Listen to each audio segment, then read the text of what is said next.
তোমার সাথে এই সুন্দরী যুবতী মেয়েটা কে? দাদি। মুরব্বী মুরব্বী, একদম ফাইজলামি করবেন না। শান্ত তো ঠিকই কইছে আব্বা, ফাইজলামি করেন না। সত্যি করে এখন তো ওই মেয়েটা কেনা। তোর মা সিরাজ। আল্লাহ, কি বলতেছেন আব্বা? হ্যাঁ, ওনার মা মানে আপনার বউ? একদম ঠিক বলছো। এই হইল আমার নতুন বউ কুলসুমা, তোমার শাশুড়ি। ওরে আল্লাহ, কি সর্বনাশ হলো? আব্বা, আপনি এটা কি করছেন? কি করছি? নতুন বিয়ে কইরা বউ দিয়া বাড়িতে আসছি।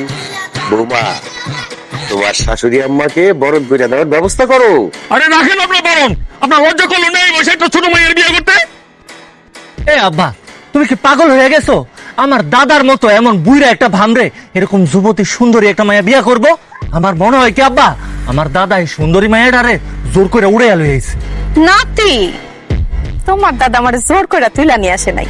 আমি তো তার নিজেই প্রেমে পাগল হয়ে গেছি। সে তো আমার বিয়াই করতে চায় নাই, আর আমি কর দিয়া জোর করে বিয়া করছি।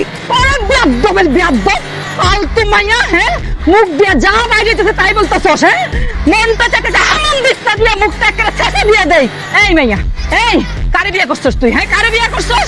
তোর বাপের বয়সে না, বাপের বয়স হইলে তো কম হইয়া যায়। তোর দাদার বয়সে একটা মুরব্বি তুই বিয়া করলি কেমনে? ওনার প্রতি আমার প্রেম ভালোবাসা আর এই বাড়ি ঘর সয় সম্পত্তি দেখা তার আমি বিয়ে করছি। তোর প্রেম ভালোবাসা প্রীতি, এই বাড়ি ঘর সম্পত্তি সব তোর আমি গুড়াইয়া খাইতেছি। তুই খাই আছো কেন? হ্যাঁ, ফোনটা ঝালটা নিয়ে আসো, পিটাই ওর বাড়ি থেকে বাইর করি আমি। নিয়ে আসো। হ্যাঁ, একদম ঠিক কথা কইতে পারবি।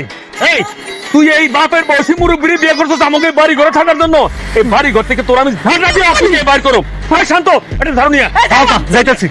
এই, তোরা কারে বাড়ি থেকে বাইর করবি? হ্যাঁ, এই বাড়ি ঘর সয় সম্পত্তি সব এখন কার? কার? কার আবার? আমার। আপনি একটাও ফালতু কথা কইবেন না। এই জায়গা সম্পত্তি বাড়ি ঘর যা কিছু আছে সবকিছু আমার দাদার। আমি নিজে দলিল দেখছি। নাতি, তোমার দাদার ছিল, কিন্তু এখন এই বাড়িঘর সয় সম্পত্তি সব আমার।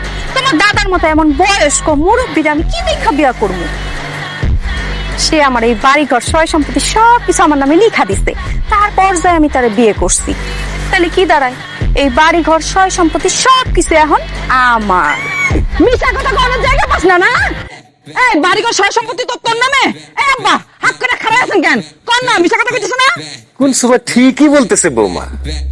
কুলসুমাকে বিয়ে করার জন্য আমি আমার সয় সম্পত্তি সব তার নামে লিখে দিছি।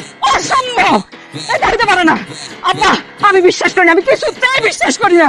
বৌমা, আমি আগেই জানতাম তুমি বিশ্বাস করবা না, এই জন্য আমি দলিলের কপি সাথে করে নিয়ে আসছি। তুমি চাইলে দেখতে পারো না। আল্লাহ সর্বনাশ হয়ে গেছে, গেছে গেছে গেছে, সব গেছে। বাড়ি ঘর সয় সম্পত্তি সব গেছে। তোমার আব্বা এগুলো কি করছে? এই মাইয়া তো সব কিছু লেখা দিছে। মাইয়া কি? হ্যাঁ, তোমার শ্বশুর আমারে বিয়ে করছে, তার মানে আমি তোমার শাশুড়ি আম্মা। তুমি আমারে আম্মা বলে ডাকবা, আর সিরাজ তুমি আমারে মা বলে ডাকবা, আর নাতি তুমি আমারে দাদি বলে ডাকবা। অসম্ভব। আমার গার্লফ্রেন্ডের মতো বয়সে একটা মায়ারে আমি জীবনেও দাদি বলে ডাকতে পারুম না। আমার হাঁটুর বয়সী একটা মাইয়ের আমি জীবনে মা বলবো না। আমি আমার ছেলের বই বয়সে একটা মায়ের জীবনে আম্মা কমু না। তাইলে তোমরা কেউ তার এই বাড়িতে থাকতে পারবা না। বাসার বলো, এই সবগুলার এই বাড়ি থেকে এক্ষুনি ঘাড় ধাক্কা দিয়ে বের করে দাও। এক্ষুনি বাইট করতেছি।